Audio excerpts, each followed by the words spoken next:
Finally, I'm so happy. Again. Thank you for all the support and love. I really felt Rico. it all throughout. How are you going to start your journey to the Miss Universe? I'm gonna take a rest first, a little bit, and then para meron ako I can Panyo kay plan tulak sa after likod. and see what my game plan is for Thailand. Ha? Hindi ko nga alam eh. I think I'm still on adrenaline. I don't know kung ano kamusta yung pa ako, but laban lang. Laban lang. At isa, lagi ka na lang nagkakaproblema sa paa mo. I know! So, nung nadapa ka ba, naisip mo it's gonna affect the results? No, I just wanted to get back up immediately after I fell down. How does it feel na ikaw ang bumasag sa sumpa ng Binibining Pilipinas for MUPH? Bakit? Ano yung sabihin? Na wala daw na nanalong Binibining Pilipinas Ay, queen sa ako. MUPH. Finally. Atisa, how happy are you to be wearing that crown? Oh, very happy, Miss D. Yeah. I can't even like tell you how much I'm Baka ano, baka... Rico, You felt tonight.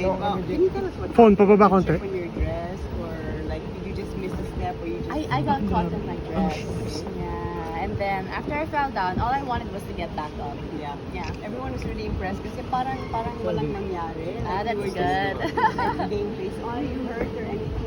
I don't think so. Not right now.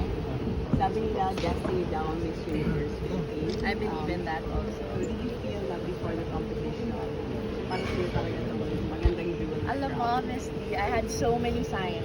I had so many signs before I could join Miss Universe Philippines. I wasn't even supposed to be Miss Universe Philippines Quezon Province. There was someone already. And then Son Sapaw.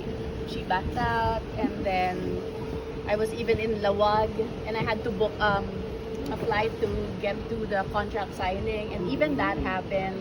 And then just it felt like I was getting led on that way, so I followed it.